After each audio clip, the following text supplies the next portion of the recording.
Hoy nuevamente con ustedes en el programa Para mi cura.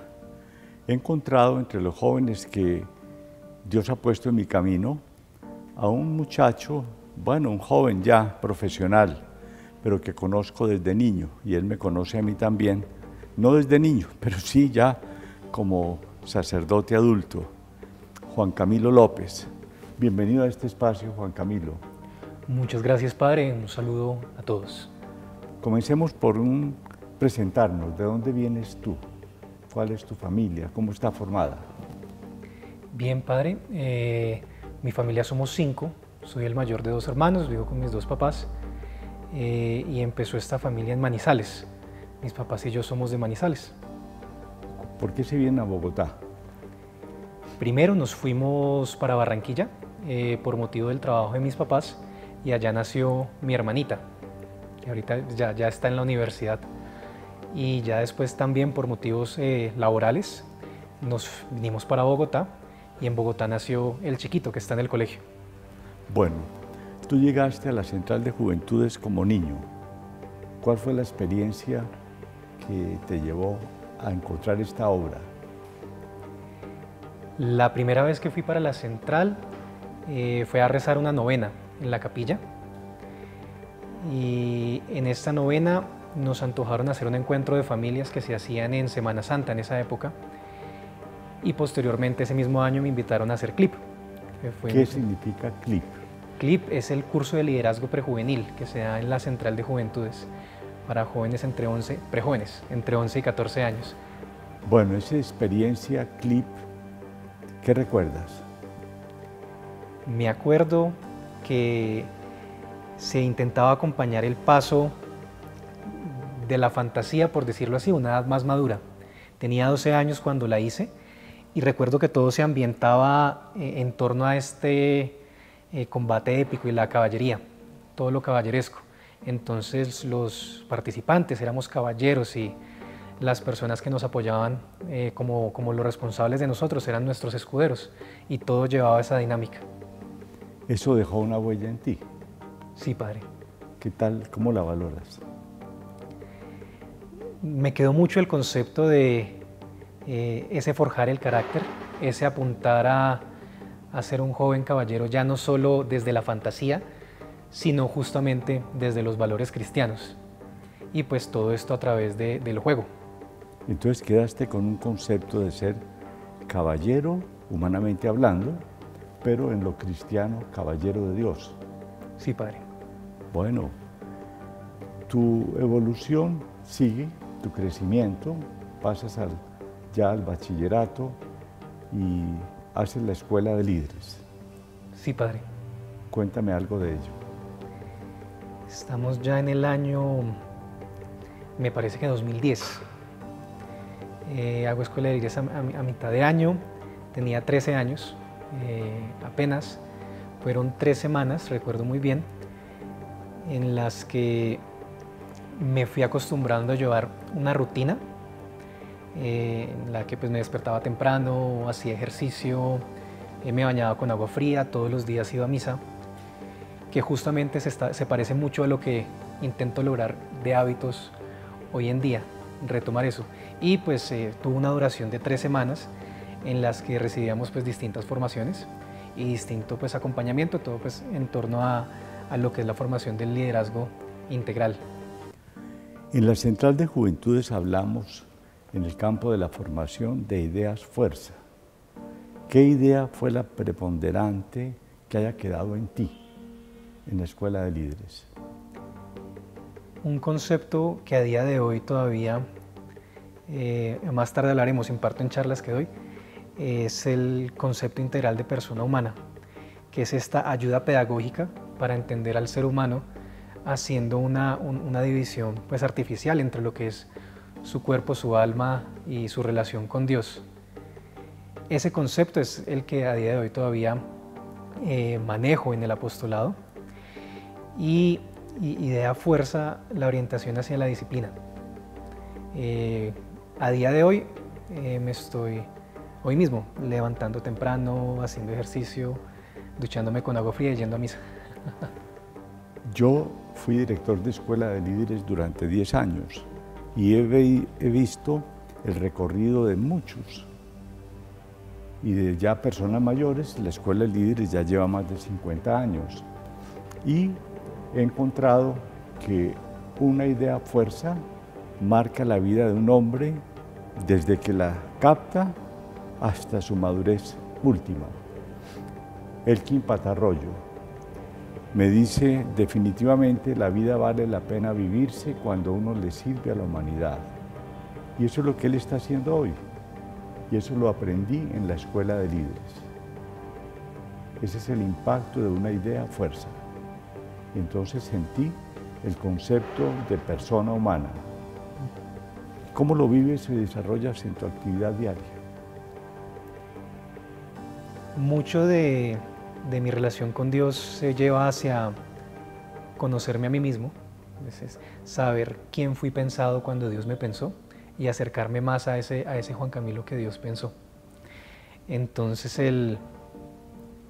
este concepto integral de la persona humana me ayuda a entenderme por ese lado y me ayuda a trabajar ese camino vocacional al que el Señor me ha estado invitando, desde quién soy en cuerpo, quién soy en alma y quién soy en mi relación con Él.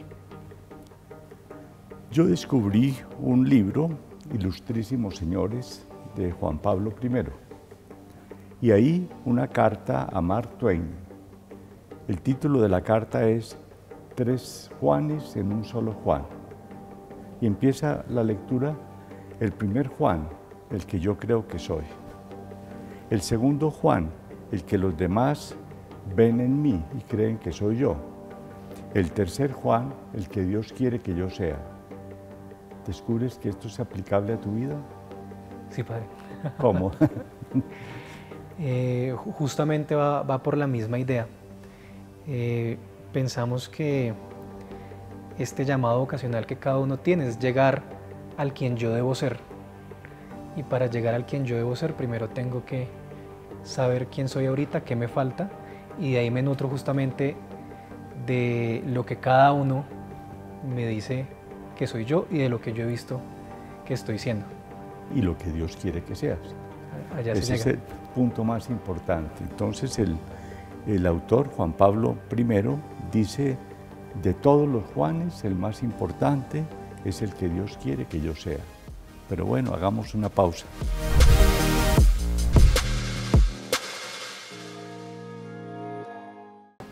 Qué bonito es para mí, seguramente para todos los televidentes, el ver ese camino de la vida, cómo se va desarrollando, y en concreto en una persona común y corriente, un Juan Camilo López.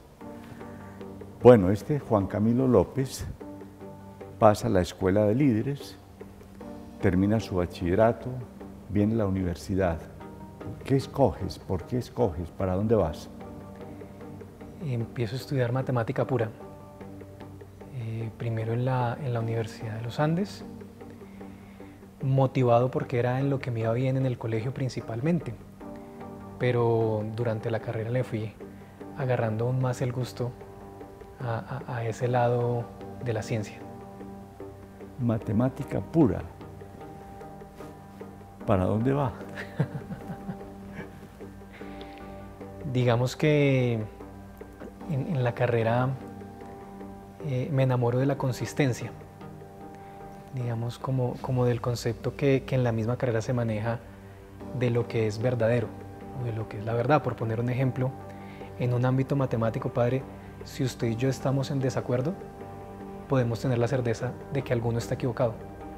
Y eso es algo que es muy difícil ver en otros ámbitos. Entonces, estadísticamente, 49-51. ¿Sí? Sería. Digamos. La posibilidad de verdad de uno o del otro.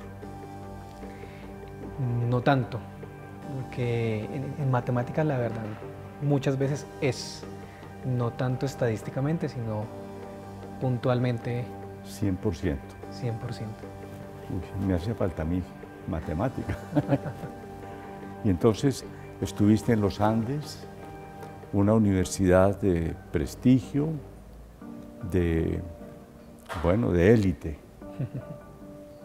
¿Cuántos semestres allá? En los Andes creo que unos 5 semestres aproximadamente, y posterior terminó mi carrera en la Universidad Nacional, también matemática. Tienes dos ambientes muy distintos, el de jóvenes que tienen recursos para pagar una carrera en la Universidad de los Andes y jóvenes de todo el país que llegan a la Universidad Nacional porque no tienen los recursos. Muchas diferencias en el ambiente. Naturalmente sí, digamos la carrera es la misma, cada materia tienen pensum muy similares y pues cada materia es buena o mala dependiendo del profesor que la dé, porque los recursos en los Andes y en la Nacional son los mismos, un tablero y un marcador y el profesor. Pero sí, hay diferencias en el ambiente.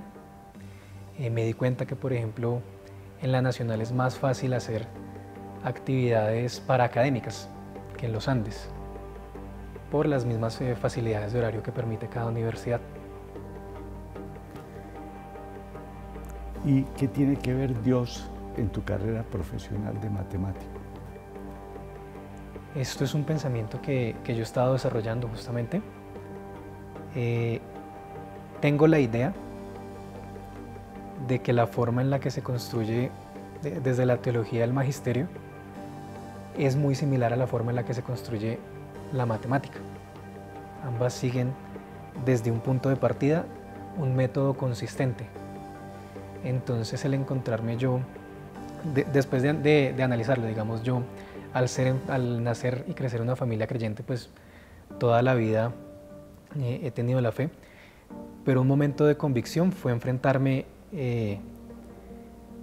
que con la Iglesia Católica también encuentro consistencia y también tengo una forma, una búsqueda de la verdad, como que puedo encontrarme con qué es verdadero y qué es falso cuando tengo unas bases de partida puntuales y no voy a encontrar, como en otros lados, una contradicción. Yo me pongo en tu caso, estoy estudiando una fórmula matemática, seno, coseno, no sé qué, 1 más 2 y ahí Dios cómo cabe. Me quedo en la consistencia. Claro, son dos mundos que se ven muy alejados el uno del otro. Hay que recordar que entre muchas cosas la matemática es un lenguaje y yo lo llamaría el lenguaje de lo verdadero. ¿Ahí empata? Ahí empata. Cuando yo tengo determinado punto de partida, puedo llegar a verdades a partir con la matemática. Y si mi punto de partida es justamente la revelación, la matemática es la que me dota a mí de las herramientas para construir lo que hoy llamamos el magisterio. Bueno, aquí nos estamos metiendo en unos campos de alta teología por un lado y de matemática pura por el otro. Porque me pones el tema del magisterio, me pones el tema de la verdad y la matemática y la palabra consistencia. Profundízame sobre esa consistencia. Consistencia. Digamos que llamémoslo conjunto de ideas. Un conjunto de ideas vamos a decir que es consistente si no encuentro contradicciones entre lo que es verdad en ese conjunto. Que las cosas que son verdad pueden seguir siendo verdad sin que haya una contradicción. Una estructura, una organización y todo está bien. Sí. Puede haber un terremoto, pero está bien la estructura. Pero está bien la estructura. Bueno, ahí voy entendiéndote un poquito, ¿no? Quiero pedirle a Dios más luces para comprender más que hay jóvenes que se mueven en este mundo de la ciencia, de lo exacto, de la verdad y que no encuentran contradicción con la fe. Creo que estamos por ahí como en sintonía, en consistencia. Bueno, y en el ambiente universitario, la experiencia de Dios, ¿cómo te fue impactando? Tuve la buena fortuna que desde que inicié mi carrera universitaria tenía amigos en la fe dentro de la misma universidad. De hecho, había muchos conocidos de la misma central de juventudes que también estaban en la Universidad de los Andes y dijeron: Juan Camilo, queremos hacer un grupo. Nos hemos encontrado algunos todos los días en misa y en la parroquia de las Aguas, que es la que queda al lado de la universidad, y queremos tener aquí un grupito de católicos y que nos acompañes. Gracias a esos amigos conocí la Asociación Más Colombia, una asociación que a través del servicio forma líderes que amen Colombia, y pues con ellos empecé a irme de misión en Semanas Santas y en novenas. Y digamos que así se fue creando como esta comunidad de amistad que fui construyendo, de amigos en la fe de diversas universidades con los que hacíamos servicio y con los que teníamos algunas reuniones en la Universidad de los Andes. Esto nos va introduciendo en otro tema, que será el tema fuerte de esta conversación. Pero entonces yo recupero, tienes una formación desde niño, se ahonda en tu adolescencia y juventud, se consolida más en tu vida universitaria y se abre ya a la vida profesional. Pero hagamos una pausa para continuar con este tema.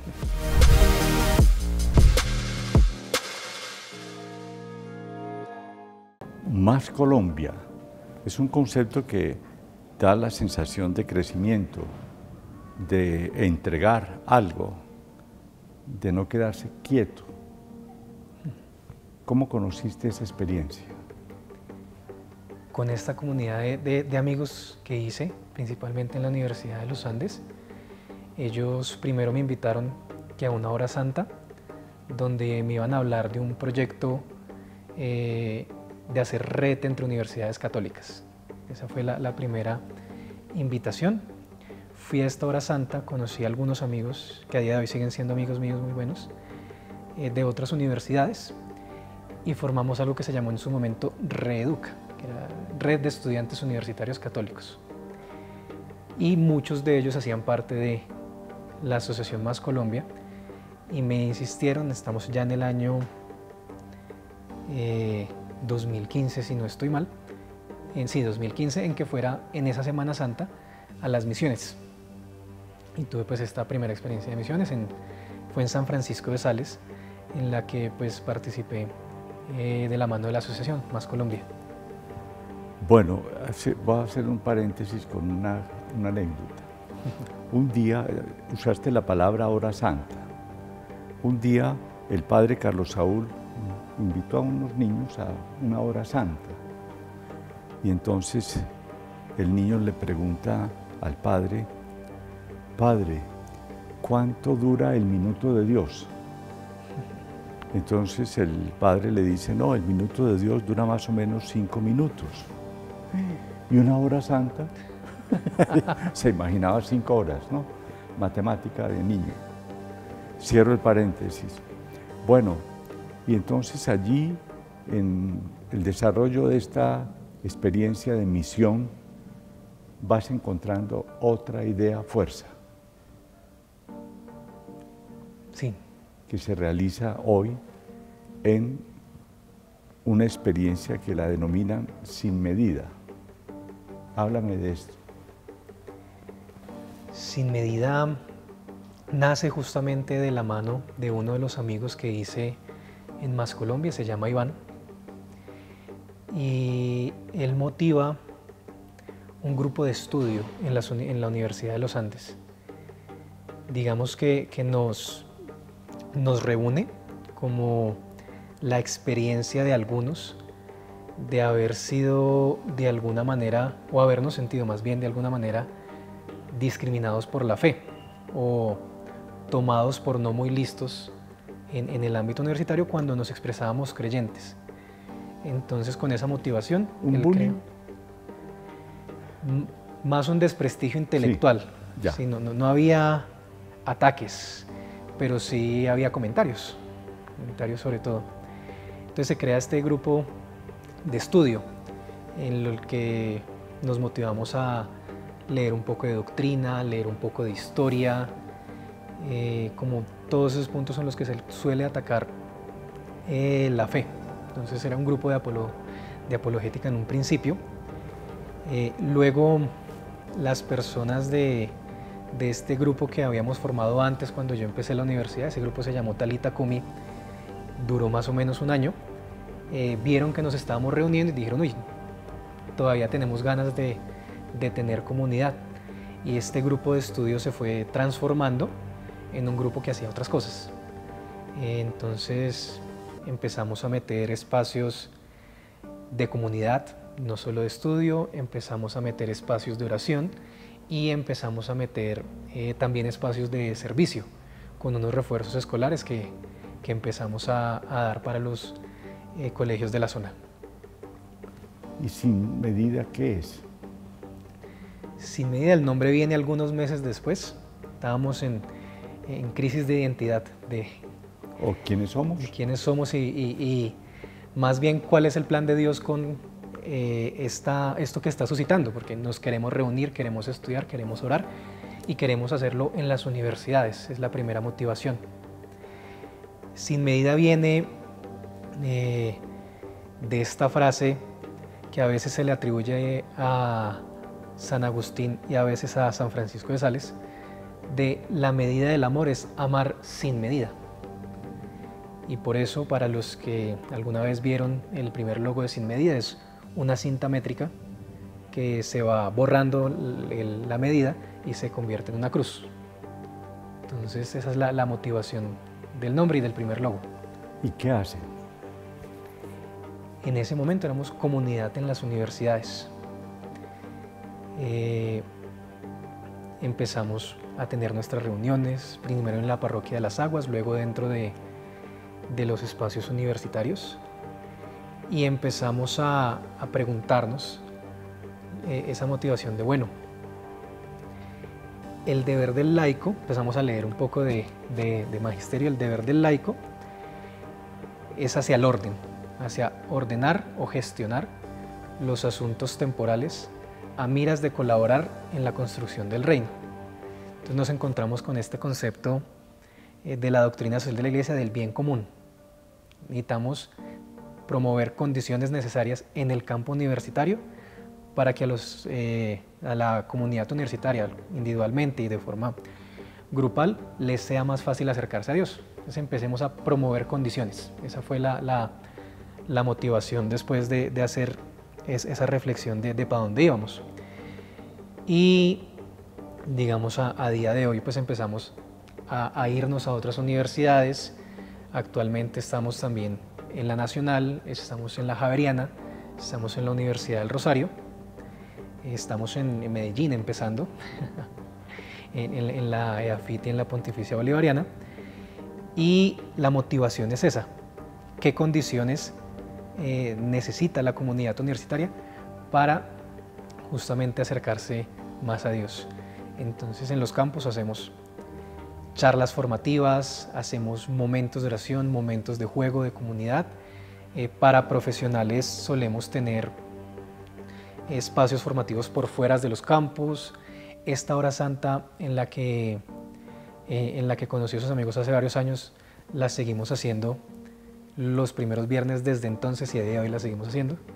Y los sábados también hacemos servicio, hacemos catequesis de confirmación, hacemos estudios bíblicos y toda una gama de actividades. Tenemos hasta coro ahorita y nos movemos en redes sociales para darnos a conocer.